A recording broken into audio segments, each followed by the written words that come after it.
in real estate, I mean, ours is super simple. This is our process. We have a client at 123 Main Street. Meredith and I are going to list their house. We go meet with them together. I do love that part, right? Because I'm still involved in the transaction, just not every little piece of it. And so we'll go meet with our client, Alex. Let's say Alex at 123 Main Street. Alex, Meredith and I we're excited to work with you. You get two of us. You've got our team, all the things. And then our process is we set up a group text. Most of them want to communicate on text this day and age, right? But we set up a group text and we have the address. And so then they know if I'm in a meeting or Meredith's in a meeting, you always have one of us. So they don't need to know that I'm stepping back, that Meredith's mainly the boots on ground, but I'm still in the background. I'm doing the negotiations. I'm doing the contracts. We're doing the things that we still want to do, but it's freeing us up differently. But our clients see it seamless because now they see, oh, I've got two agents. I've got this whole and our whole team works really, really well together. What does it take to build a top-tier luxury business and raise 4 kids while staying sane? Today's guest, Elizabeth Riley, has done just that and a lot more. She's an international speaker. She's been named one of Austin's top 50 women leaders. She's a platinum top 50 realtor, and she runs the Luxe Property Group under eXp Realty, and she's the first 10-time icon agent at eXp Realty. So if you're trying to scale smart and build a legacy without losing yourself in the process, this one's for you. Elizabeth, welcome to the lounge. Thank you for having me. I love that introduction. I don't know about the sane part, but everything else sounds really, really great. Well, you make it look sane, even if you're probably swimming like a duck, right? Paddling like crazy under the surface, but you make it look cool, calm, and collected. So tell us a little bit about your origin story. I always say every superhero has an origin story and we love to hear it. So tell us about kind of where you started and where you are today. I love that. So I'm in kind of a mix up of all sorts of things from different people in my life. But growing up, I grew up in a very unique household. So my family had a lot of love to give. We didn't have a lot of money or things, but we had a lot of love to give. And so we found ourselves being home and safety and security to over 140 children in 20 years in the foster system.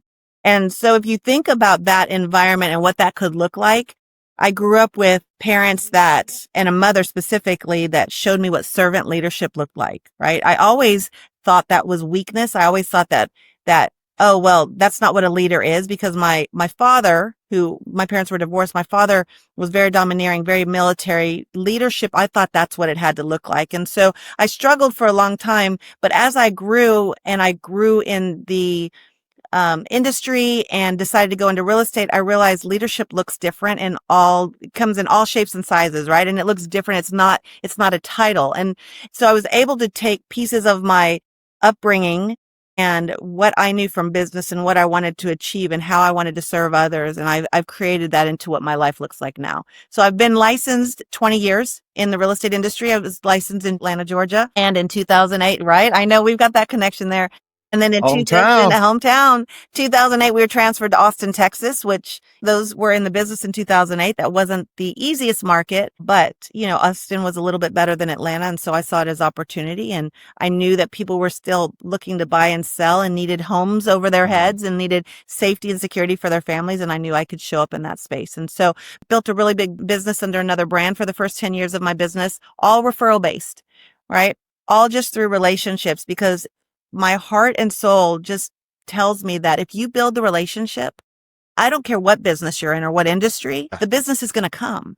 It's all about the people. And if people are seen, valued, and heard, and they feel important, then there's a loyalty and there's a commitment there that far exceeds anything that anybody would think about in the real estate industry or the closing tables.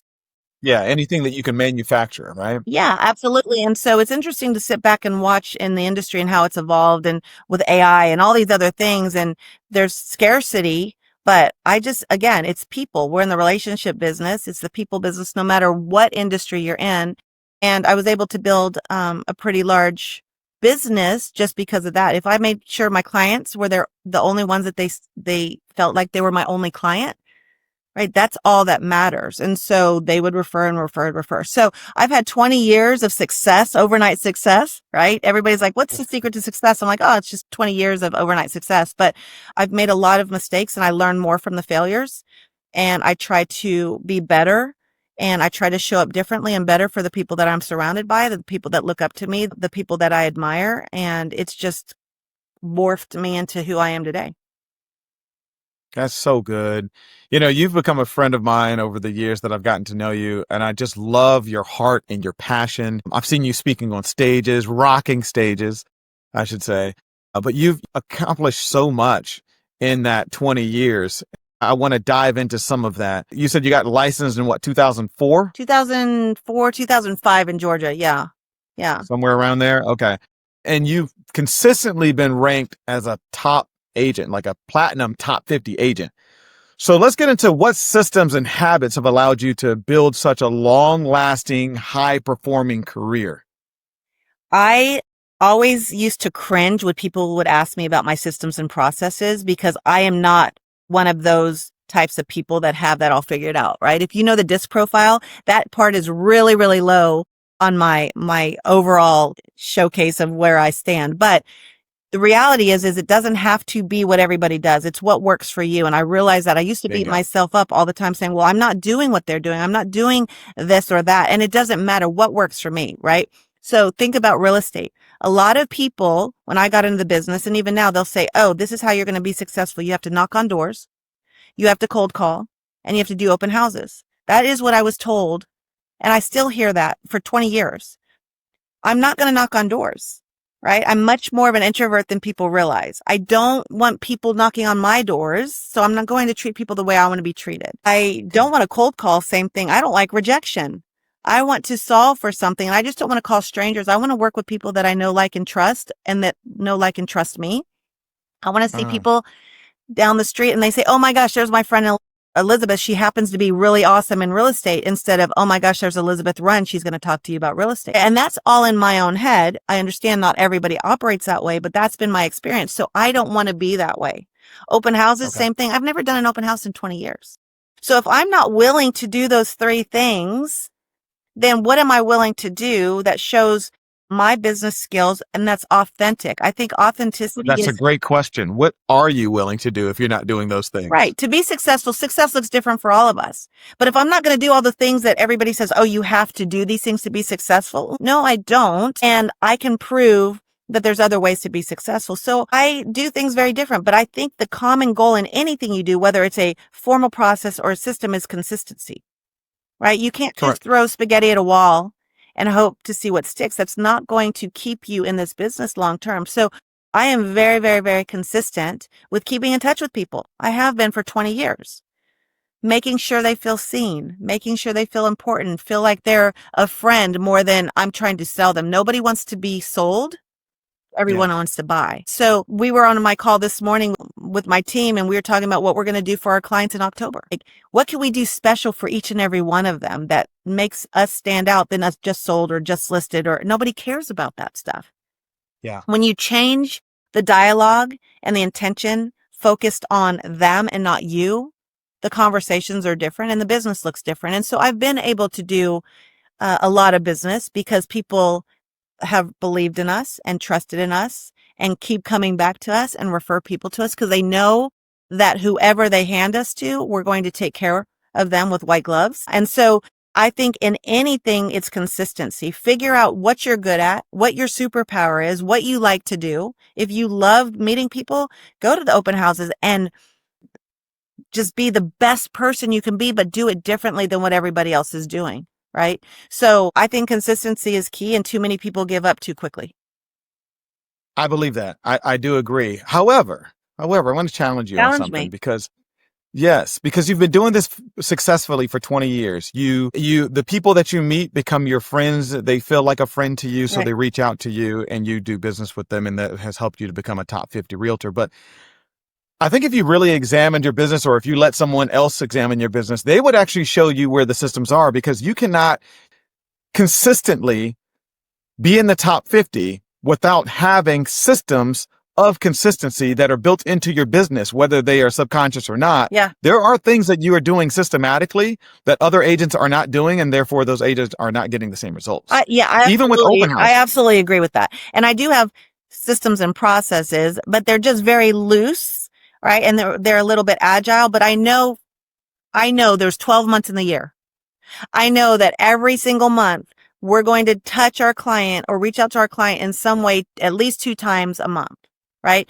And so Okay. we There know we go. what those are going to be. We just don't know what the details or the specifics are until we That's plan ahead of okay it. because Yeah, that's more than what most agents have. that's true. That's more than what most business owners have. This show has a real estate slant, right? But it's not only for real estate agents. This is for business owners. And here's the problem I know, and you know this to be true too. Most real estate agents don't look at themselves as business owners. They see That is themselves true. as a real estate agent. Yeah, And so they don't run their business like a business. right. I was just talking to someone who has a, like he's a chef and they have this catering business. He's starting to scale his business. And I was asking him, so how are you, you're growing now because he started out with like this like ghost kitchen and now he actually has like a storefront. And I'm like, man, that's amazing. I said, let me ask you something though. Like the people that helped you to build the business, the customers that you had from day one, how are you staying in touch with those people? Yeah. And he's like, oh, well, I know I should, but I don't, And so he's constantly having to acquire new customers because Right. he has no systematic way of reaching out to the people who've already supported his business to begin with, the people who are And most that's- likely to send other people to his restaurant. Well, exactly. And that's more work, right? When I coach and train agents all the time, right? They say, I need more business. I need more leads. Okay. What is a lead? What does that mean to you? And what about all the people you've served in the background? What have you done with them? Well, nothing. Why not? Those are your testimonials. Those are the people that have worked with you. They've seen firsthand what you're able to do. You helped them buy or sell one of their biggest assets. You got them to the closing table. You had all the things handled and made it seamless for them. They should be your raving fans. And I think that's missed a lot because I want to support people that have done well by me. I'm a connector. I want to tell everybody about, like you said, the restaurant down the street, or, I love doing reviews for people. How can we help you? What can we do? Can we bring people in? I've got a restaurant that's somebody I just absolutely adore because of their service and how they make you feel like Norm from Cheers when you walk in there. I was there 3 days in a row and I was embarrassed. So every time, and the owner was there every single time. He's like, oh my gosh, you're back. I was like, okay, don't tell my clients we're back again. He's like, you're back. He's like, I love it. I love it. I said, I promise you there's other places, but you go to the places where you feel welcome and you feel taken care of and you feel like family. So all those people that you've already worked with, it's a lost opportunity. And I think people don't recognize that as much. They're like, no, I got to go get the next big deal. My business has pivoted. It used to be 100% past clients. Now it's really more 70-30 and it's agents from around the country. And why does that happen? Well, because these agents refer their clients, pray that I'm going to take care of them. I take great care of them. I keep that referral source updated. I let them know all the things. So then they say, oh my gosh, I'm going to send everybody to you. And then if they say, who do you know in Austin? They're like, oh, I've already referred clients to Elizabeth. You need to go to Elizabeth. I got 3 just this Bingo. week by other agents. So you never know where your business is going to come from. And I think you just need to always be hungry and appreciative and take care of those people like they're your one and only, and focus on the people that you already have in your world. And I think you're right. I think a lot of people fail to do that. And it doesn't have to be hard. You have a piece of paper.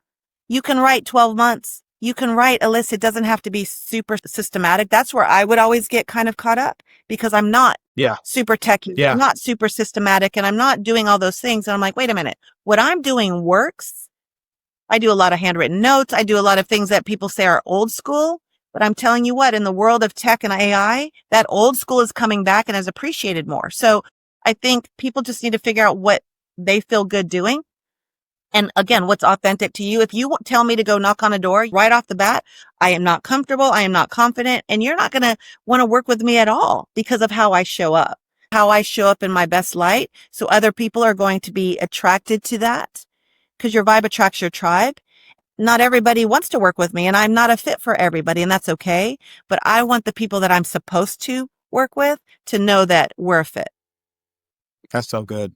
At Luxe Property Group, I want to know, what are some of the day-to-day responsibilities that you've delegated to keep your time focused on high leverage activities? Because you don't do all the same things that you used to do now. Yeah. So what are some of those things? Okay. I love that question especially because this is the leverage lounge, right? Here we are. And leverage is key. And I didn't realize that for a long time. For the longest time, you mentioned it earlier, a lot of people run their business like a hobby, not really a business. My business in Georgia was a hobby.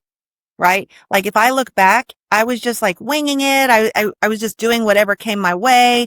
But when I moved to Texas and I realized, okay, I've got to structure this a little bit different. It is a business. And so I had to focus on what that meant. So what I knew was as an individual agent, I tried to do I had to do everything. I had all these balls in the air and I was always trying to catch the glass ones. Right. Right. So I realized this is not sustainable and it burned me out quite a bit in my first company. When I came over to EXP 10.5 years ago, I was like, what can I do different? So I didn't want a team because I have 4 kids and a husband. I'm focused on Team Riley. I did not want a team because I didn't want to have that guilt.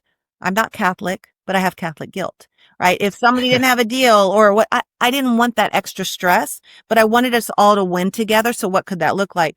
EXP was so creative because we're so entrepreneurial that it had an option where we could have a non-team team, if you will, like a self-organized team where we could brand together, we could work together, but we could create our business plan the way we wanted to build that. And so that's where the leverage came in, right? So Luxe Property Group it consists of 3 licensed agents, being one of them, a full-time operations director slash TC.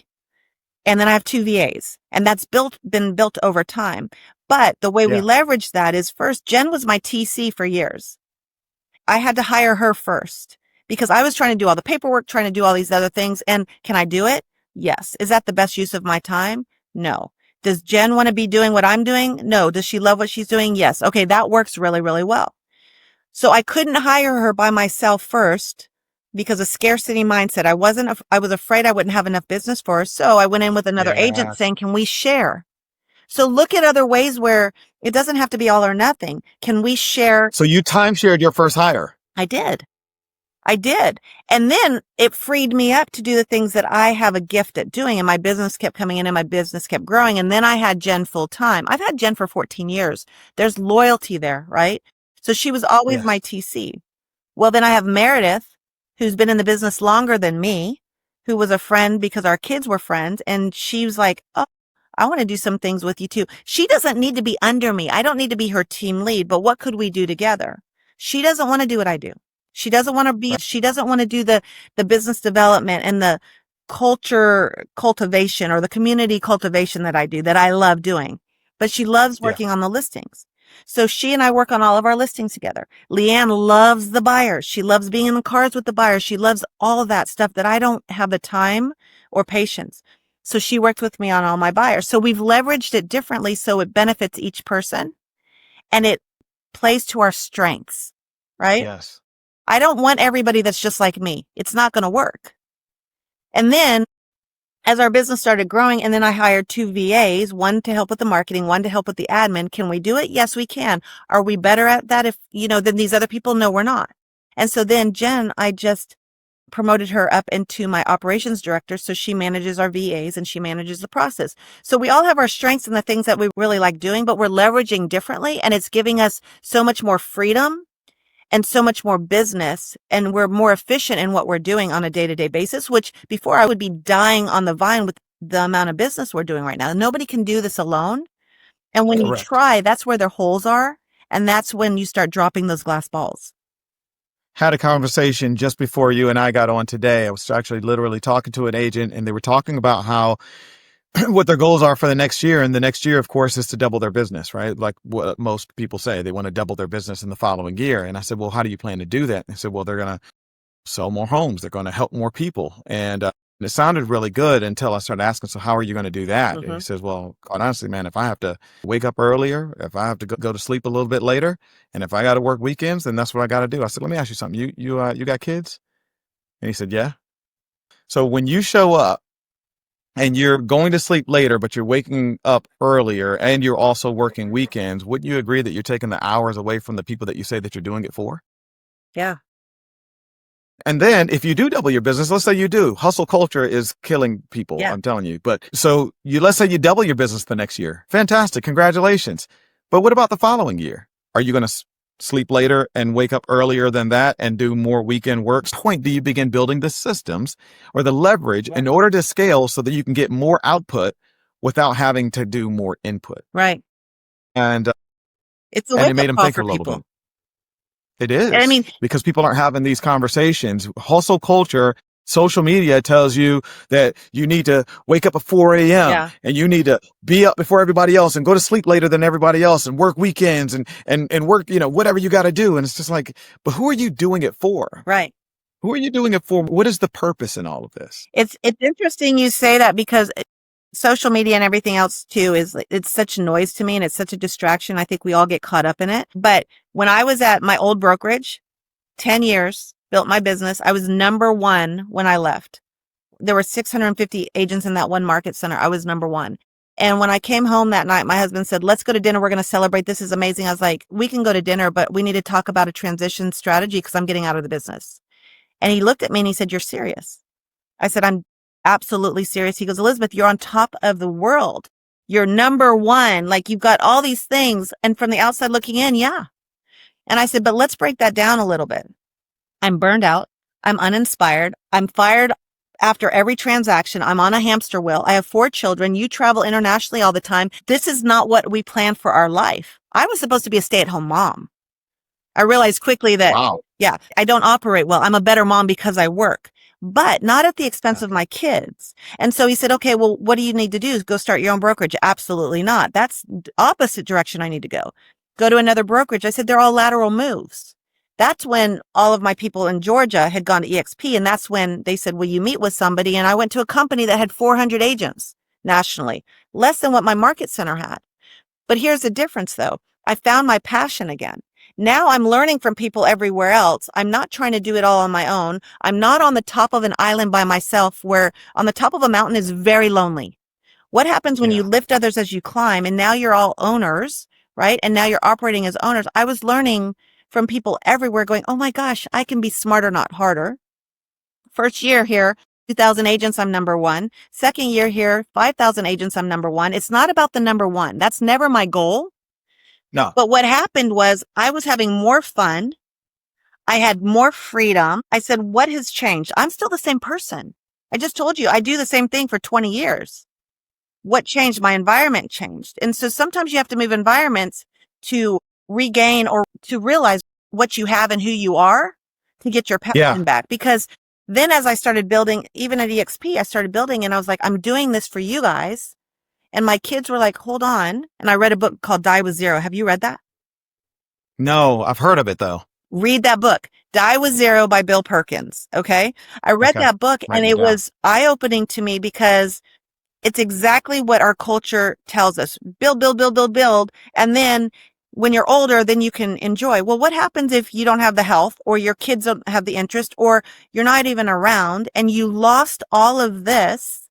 And my kids are like, we want you now. We want you present. We want you here. So I had to go to my kids and my family and say, okay, I need to ask for forgiveness and ask for grace.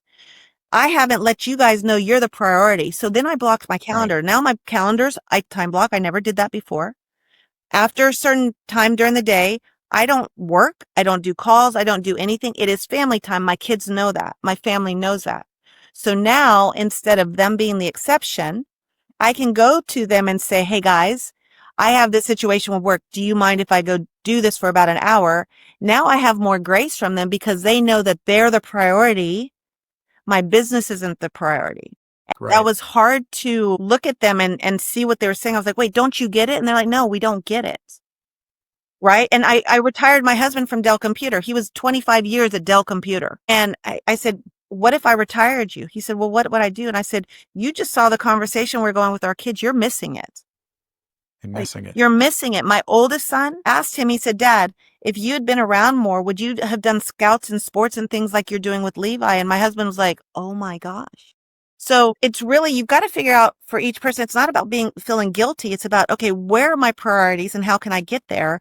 And the hustle culture isn't cool anymore. That's not needed. And there's so many other ways. And I have a board of directors. Those are my people.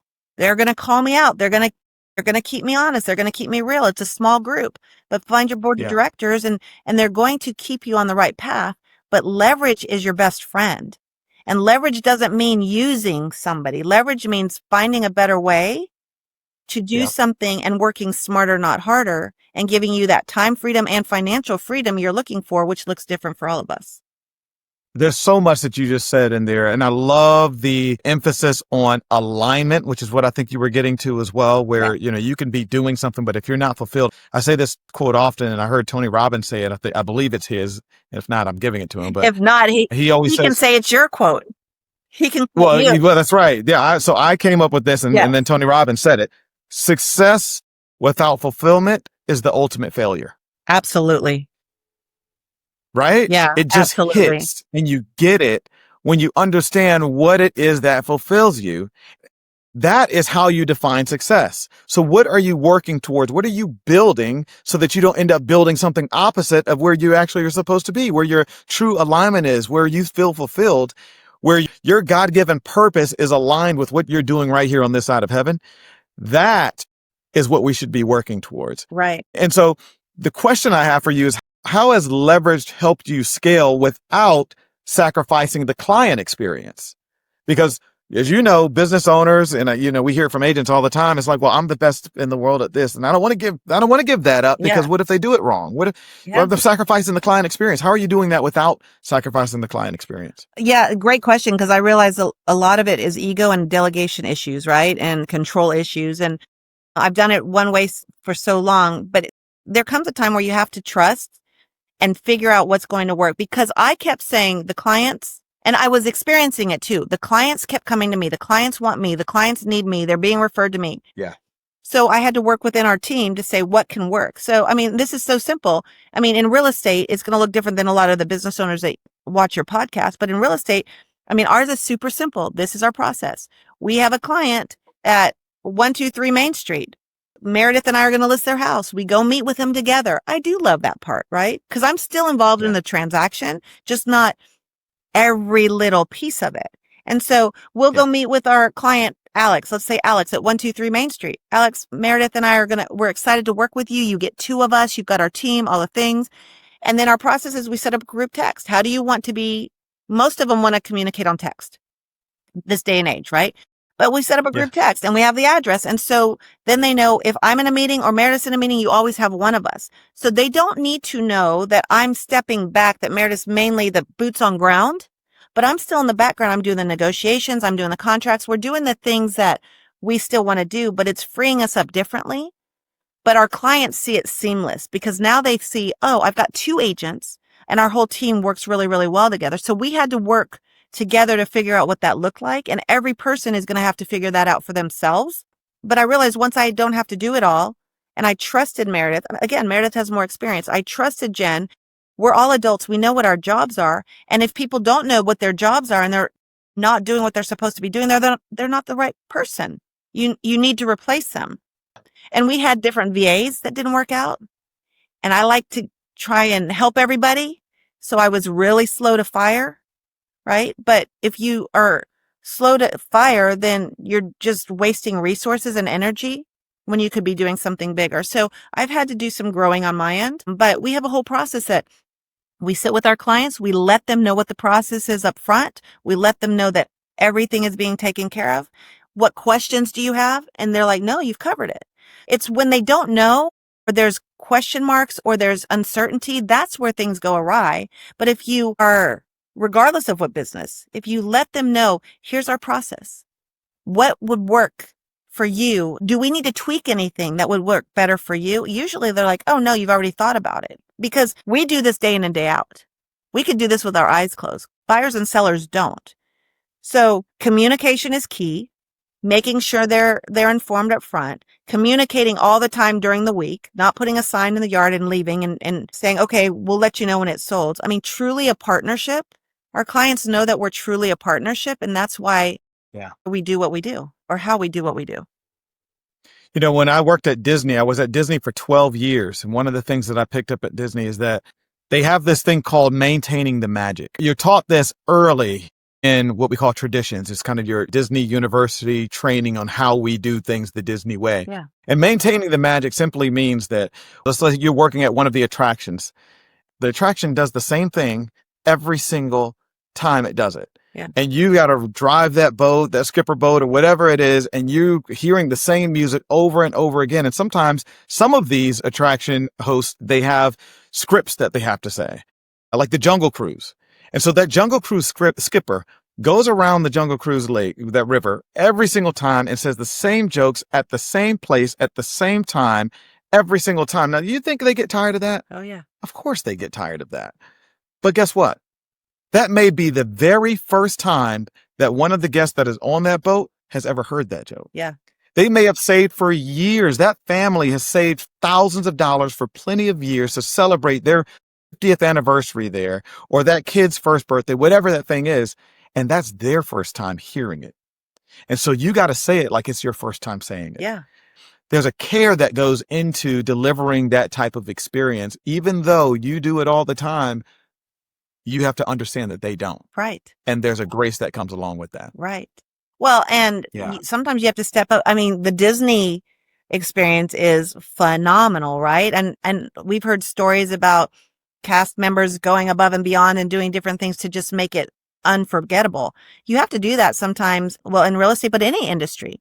I mean, the restaurant owner that I keep showing up time and time again, because yes, I'm there time and time again, but he welcomes me like family, right? And he treats all my guests and he makes sure that you're taken care of. And you just feel like you're the number one person that comes in there, which I by far am not. I just like their biscuits. But the same thing, you have to be the hero sometime. I mean, we have a deal going sideways right now because it's a very sad, it's people I've known since my kids were little that they're going through a divorce. It's a really sad situation. They called us because we're friends and we can be sympathetic and empathetic, right? But it's ugly and the transaction is challenging and everything is a challenge. And, you know, we got a WDI report that is derailing this whole thing. And it's just because of conducive conditions. I mean, this is silly. Not even termites. There's no termites, just conducive conditions. And my client about lost his mind. And he's like, they're so stressed out. Instead of us adding more stress to it, what can we do to take away as much stress as possible? I call my landscaper. I need you to go down and I need you to trim these trees. I need you to remove this wood. I need you to do all these things. Here's the list. Just show up and do it. Bill me. And my client was like, so-and-so's here. I was like, by the way, he's coming here. This is what he's doing. I've got it handled. And they're like, oh my gosh, you guys are saviors. You're like all these things by making a phone call, by having somebody go trim some leaves or some limbs, right? It's little things like that. That's no big deal for us, but it means the world because we don't know everything else that's going on in their world. But if we can make this the last thing they have to deal with, that they know it's taken care of, we've won. And we're not even at the closing table. It can be as ugly as possible, but they're going to remember that we stepped in and we made it so much less than it needed to be. So I just think every situation, that's why I love real estate. Every client is going to be different. Every situation is going to be different. And this is why I've built such a rapport with agents as well. I tell agents, man, I want to be that agent where people are excited to work with me on the other side of the transaction because buyers and sellers come and go. But how you treat people is a reflection of who you are. And this industry is small. And so I want people, especially when the market is challenging, we're having a great year. Again, because it goes back to that consistency. I don't care what the market does. I've been in the business 20 years. We've seen it go up and down and up and down. Markets are going to do that. But the ones that are consistent throughout are the ones who are going to win and the ones that are going to be sustainable at the end of the day. And so I just keep telling people, let's get to a yes, let's get to a solution. And I want to be collaborative, not competitive. And I think that's why we're seeing a difference working with the agents we're working with and working with the clients we're working with. Yeah. That's so good because it's so important and it doesn't get talked about enough. And so I'm glad you brought that up. Now you've built a powerhouse business while raising 4 kids. Yeah. So we talked a little bit about systems, but what rhythms or routines have helped you balance both worlds? Whew. I have a lot of help. I'm not going to lie. First of all, my oldest is now a sophomore in college, which, I know I don't look old enough to have a college kid, but No. A sophomore in college. Then I have a junior daughter, 7th grade. That's a full-time job right there, ladies and gentlemen. I have a 9th grade boy and then I have a 7th grade girl. So I'm in this stage now where they are crazy busy. They're very athletic. They're very social. I'm just a unpaid Uber driver, right? For most of it. But somebody said a long time ago, you only have 18 summers with your kids. And I was like, and you really don't, because once they get into the teenage years and they start driving, they are gone. I never see my junior. She's always gone. And I'm like, I'm grasping at every minute I can. So there's no real routine, but I try to make it a point to be involved in everything. So in the mornings, like they have their system and I make their dinner or make their lunches at night, but I have help. Anna has been with me for 11 years. She used to be my kid's nanny when I was working. And then when my kids went to school, she was like, do I need to find another family? I was like, you are family. You're not going anywhere, right? Like, let's figure this out. And so, lack of a better word, she's family, but she's more like my house manager. So she helps with the house. She helps with the laundry. She helps with cooking sometimes. She helps with all the things so that when my kids are here, I'm not doing all those other things and I can focus on them, right? My husband's retired. So in the mornings now, he gets up. We both get up, but he takes them to school. So I have that hour to get ready for my work. Like I can go through emails. I can get ready for the day. I can shower, right? He helps pick one of them up after school. I pick up another. So we divide and conquer, but we've got systems and processes in our family, but it's designed so we can spend as much time with our kids that they'll let us as possible. Right? So yeah, I've got a great relationship. My oldest who's in college, it's fun now because now he's still in college, but he's out of state, but he's 19. So it's more of an adult. So you can have different conversations with him. And he's like, Mom, now I can see why you did these things. Now I've learned how to do these things. He's in the entrepreneurial business school. He negotiates all the time. People are like, where'd you get the negotiation skills? He's like, I grew up in real estate with listening to my mom. And I'm like, wow. Yeah. Right. So my family is my world. And everything I do and build is for them. I'm creating a legacy. Truth be told, they don't know, Mike, what I've built. They don't know what we've done financially. They don't know that we have created a legacy that will be, passed down to them because I want them to learn work ethic and grit. Yeah. I mean, my kids, I put all 4 of them are in a private school because where our school district isn't the best. I want to give them the best education. But in that private school, there's kids with brand new cars. And not just brand new cars. Oh, yeah. Brand new loaded Raptors and like, what, right? My kid had a old Land Cruiser that was my husband's that had 365,000 miles on it. Right. And my kids, good for you. And I'm like, you can earn what you want to do. My kid started his own business called Rent-A-Kid at the time. Like they do power washing. They do things for helping other people move, like this whole business. My daughter has created business. So my kids are learning skills where I could hand them everything. I'm not going to do that because I want them to be wildly successful in whatever that looks like for them. And if I hand them everything, I wasn't ever handed anything. I had to work for everything. And I think that's probably part of the secret, quote unquote, to why I've been successful. But my family is my world. And I want to instill some of those traits and lessons that I've learned and see what they do with it. Did you kind of mold them towards that entrepreneurial spirit, or do you think they just kind of watched you and go, well, the mom's out there getting it, so maybe I need to, because not everybody has the entrepreneur. You could be a hard worker but not have an entrepreneurial spirit. Yeah. And there's a lot of kids who can work great and be great employees for jobs, but they don't necessarily want to go out and create a company like Rent-A-Kid, right? So where does that come from for them? That's a good question. I don't know. I didn't steer them any which way. All 4 of my kids are completely different. Like how I know they're all raised the same. Biologically, they're the same. Everything, they're the same. They are so different. My oldest, truly entrepreneurial. He loves that. He loves that freedom. I think he sees the freedom, but he knows that there's a cost associated with that. You've got to work hard. And he doesn't want to be stuck in like a 9 to 5. I mean, he's got an internship up there and it's not a 9 to 5. It's just more moldable. My 16-year-old, she probably will just want a job. Like she doesn't have that entrepreneurial spirit. Like right now she does all the things kids do, babysits and does things like that. But I don't think she wants to build something. My 14-year-old, he is very creative. I don't think he'll go to college. He's my engineering mind. He's dyslexic. So what he's been able to learn and overcome has been incredible.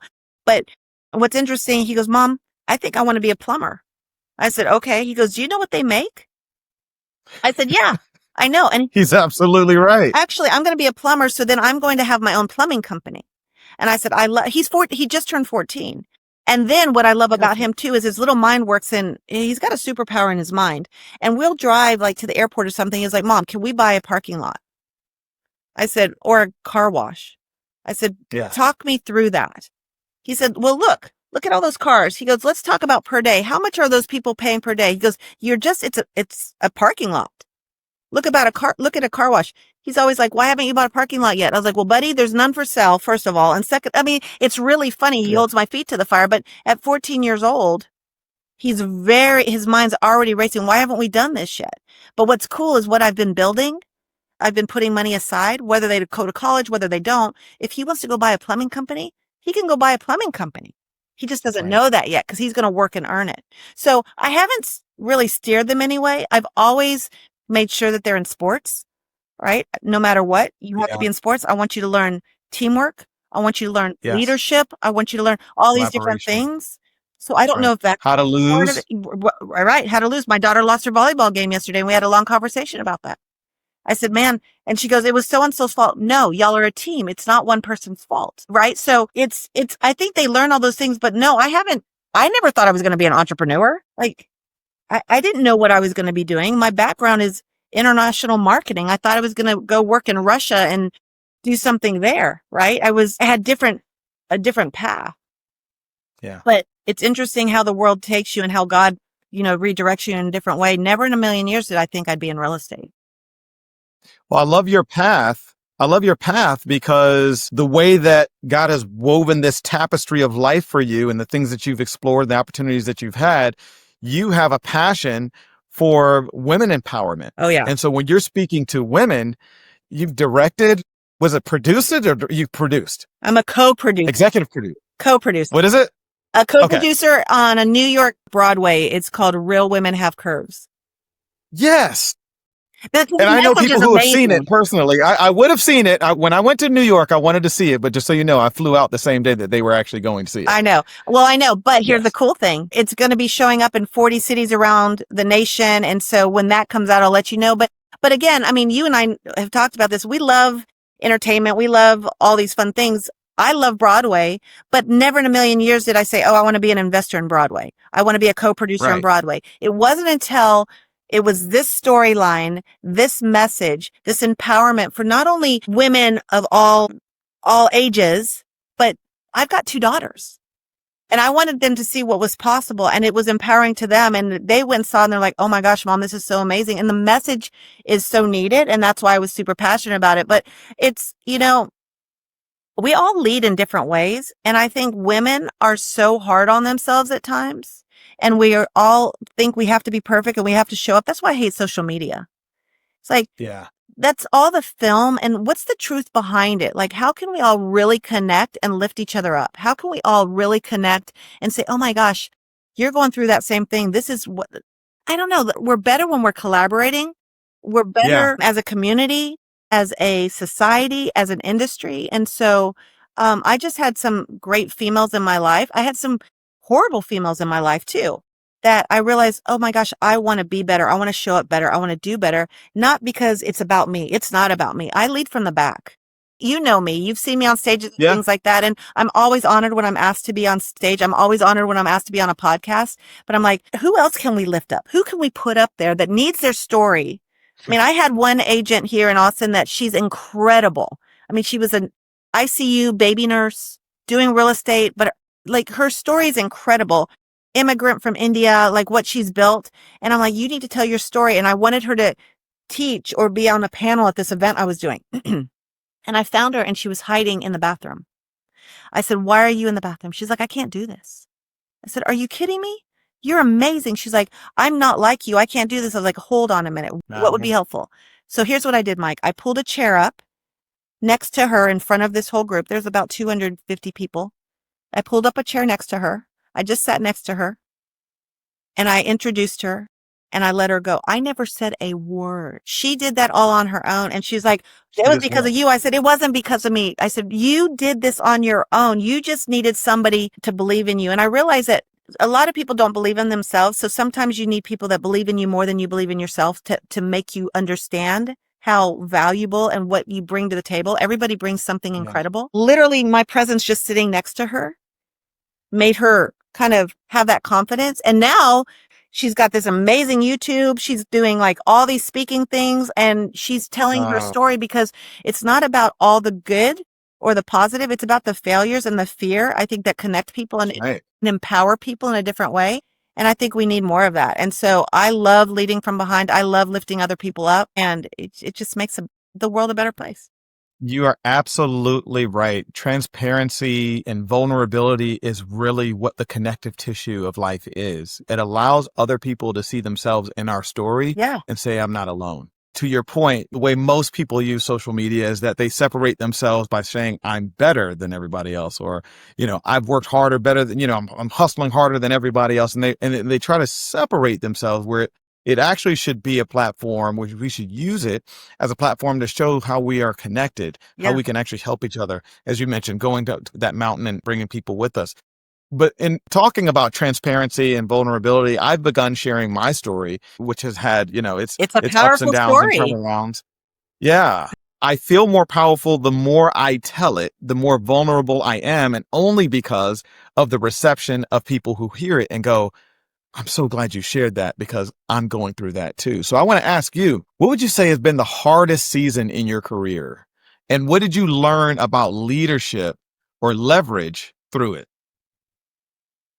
Ooh, that's a good question. But before I answer that, I do want to bring that up because you and I spoke together at an event when you shared your story.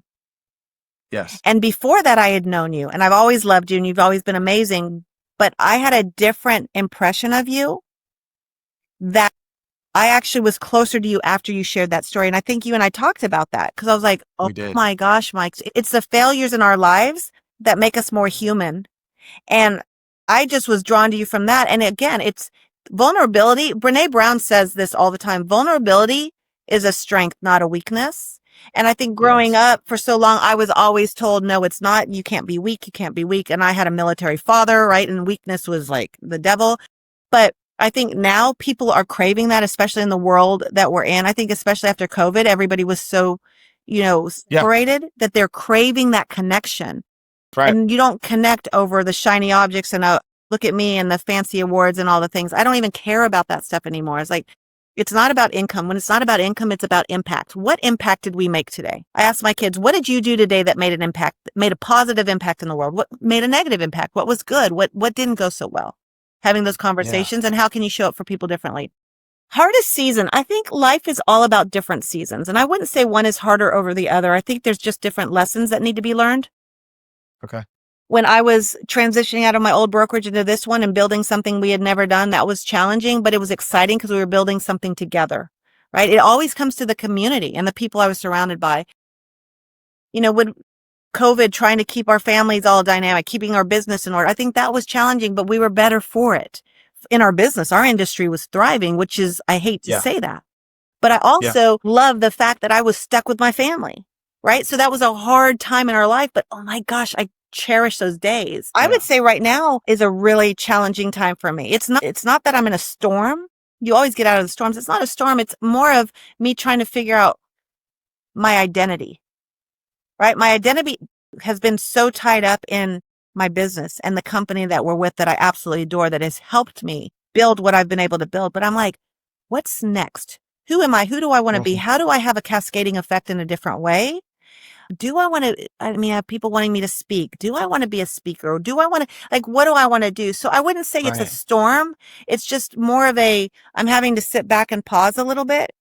As our company's grown, am I insignificant? Is there significance? Am I irrelevant? Right? I think there's that irrelevance that I'm challenged with right now. This is me being very transparent with you. I don't like feeling irrelevant. I don't need to be on the spotlight, but I want to know I'm making a difference. I want to know that I'm involved in something. And our company, is massive now. And I love, love, love seeing all the emerging leaders, right? I don't like companies where Glenn talks about this all the time, where it's top down, right? I love the emerging leaders, and we have new leaders, but at what point do you lose your value? That's great. Right? That's great. So that I think is I think right now, every stage is going to be a little bit challenging. I wouldn't say I have one that's more difficult. I don't regret any path I've gone down. People say, what would you have changed in your past? I wouldn't. I've had some really hard things in my past, but it's made me who I am. right? It's Yeah. made me more determined, more focused, more, willing to help other people. Like I see people in a different way. But right now I think I'm in a challenging time in my life, not a negative. It's just challenging and I'm going to grow from it. I just don't know what it's going to look like yet. So I don't know if that answers your question, but It does. It does.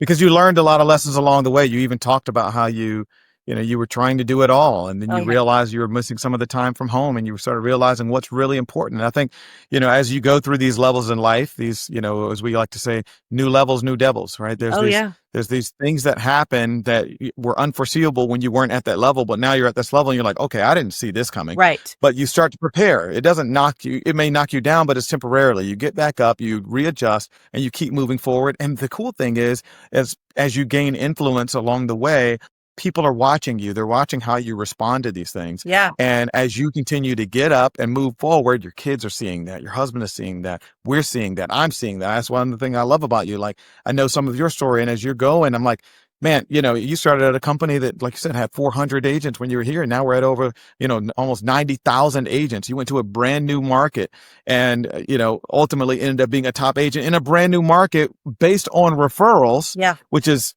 a lot going on right there alone. Yeah. And you were able to retire a husband in the process, right? But you're also raising great kids and so all of these things are happening. And I think it's because you decided on what was important to you and decided to not be overwhelmed with the stuff that you don't necessarily need to be bogged down in. And I applaud you for that, because many people, they feel the stress of that, but they don't know how to relieve the stress of that. And they try to live through it. But as you probably know this statistic, which is one of the reasons why I created the Leverage Lounge podcast, because 90% of small businesses fail within the first 5 years. Yeah. And it's primarily because they're trying to be the CEO, the cashier, and the janitor all day, every day. And they're the one showing up when nobody else will. And that works for a little while. Yeah. But you can only hustle for so long before you hustle yourself right into the ground or into a heart attack. It works till it doesn't work. And, this is one of the things I always say. I was saying yes to everything for a long time, right? Especially because I was honored and I was like, yes, I feel like I owe it to this person or the company or whatever. I was flying everywhere. I was doing everything, even as of last year and this year. And I finally had to step back and I take my own advice. Because I tell agents all the time, and I tell people all the time, what are you saying yes to that you should be saying no to? So you can say yes to other things. Yeah. And so this year I've been really focused on saying yes to the right things and not yes to everything, because no is a full sentence. I tell my kids, no, mom, why? No is a full sentence. They hate that. But I'm saying yes to the right things. And what I've realized too is I pour into a whole bunch of people. I love that. I love community. I love bringing people together. And I realize, who's pouring into me? Right. And as leaders, you know this. I mean, we get to a certain level where people are looking up to us all the time. It's like, okay, I still need to fill my cup. I need to look right. up too. And where do I find those people? So I've had to go to outside mentors, and not even in the real estate space. I mean, one of my mentors is all about influence, amplifying your influence. And I adore him. I soak up everything he does. I've gone to his private masterminds. But one of the things he said to me where I was really struck, because the social media thing really gets to me on the influencers. I'm like, I don't want to, and we see a lot of people, even in our company or in this industry, that all want to be the influencers. Right. And I don't want to be an influencer. It goes back to the open houses and knocking on doors and cold calling. I don't want to do what it takes to be an influencer. I don't want to do that. I don't care how many followers I have. I don't care how any of that stuff. And he said something to me that was like eye-opening. He said, Elizabeth, you don't have to be an influencer to have influence. And I was like, okay, because I have influence. I don't have ego. And that's where I was getting tripped up. Wow. When he said that to me, he's like, Elizabeth, you don't have to do what they're doing. That's not you. If you were doing that, I would see right through it. He said, you have influence, but you don't have to be an influencer. And it almost gave me permission. And we give permission to people all the time. We're like, you don't have to do that, because we see in them what they might not see. And we see what their stumbling blocks are. So to have people that see my stumbling blocks and can kind of redirect me, that's what I'm stepping into a little bit more now. So that's where I'm putting a lot of my focus and my energy, so that I can be a better leader, so I can be a better mother, a better wife, a better real estate agent.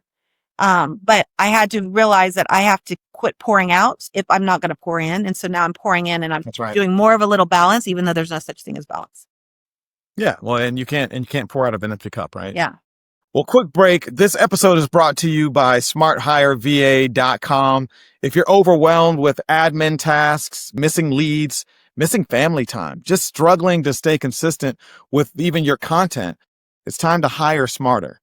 So Smart Hire VA helps growth-minded agents and entrepreneurs hire pre-vetted virtual assistants at a fraction of the cost. You heard Elizabeth talk about her virtual assistants, so you can stay in your zone of genius. So go ahead and visit smarthireva.com and stop hustling harder when you should be hiring smarter. All right. So I want to bring you to the hot seat. Bring me the hot seat. I'm going to bring you to the lightning round. This is one of the things that I absolutely love because I'm going to ask you a series of questions. I'm going to ask you to just go ahead and hit me with a quick answer. And then whatever your answer is, we can dive deeper into it if we need to. Okay. But I want to see what you come up with. You ready for this? I am ready. All right, here we go. The best book that you've read lately. Die with Zero, Bill Perkins. Okay. All right. And you've already told us why, so I like that one. It's all right. Life-changing. I'm going to check it out. I already wrote it down. It's in my notes. Good. All right. Favorite vacation spot to recharge? Oh, Park City. Parks. Well, you have a place. Well, that's why I bought a place there, because I love the mountains and I can recharge there. I can unplug there. If it's a true vacation, like that I don't go to all the time, anywhere with my kids. I love going to new places that I've never been. Okay. All right. What places surprised you most? Morocco. Really? Yeah. Morocco was very interesting. We went to 3 different parts of Morocco and they were so completely different. I don't know what I was expecting. I mean, we stayed in the desert with camels and all the things, and we did glamping, I guess. The different cultures just within Morocco, the different environments within Morocco, the different weather. Morocco was definitely surprising to me. It was fun. Wow. Yeah. I like that. Yeah. I got to go to Morocco. I love Moroccan food. So yeah, it was good. All right. What's one thing that you've delegated that has changed your life? Housekeeping.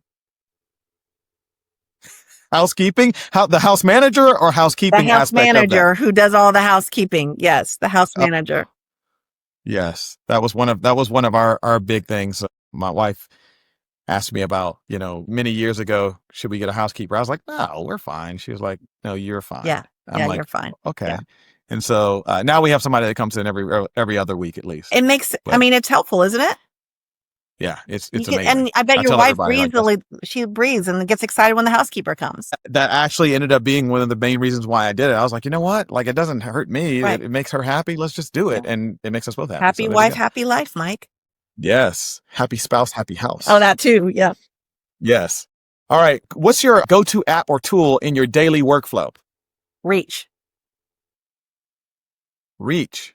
The Reach app? The Reach app. Do you know what that is? Okay. I don't know what that is. I have a Reach app, but it's for solar panels. No, not that. REACH. So you see can you see it? This one right here in the green? Yeah. Yeah.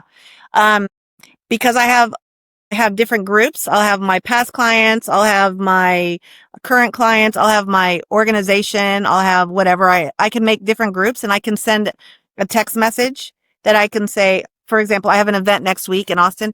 Oh my gosh. Okay. Tickets are out. I need you guys to make sure you don't miss this. And by the way, we're going to have happy hour tonight.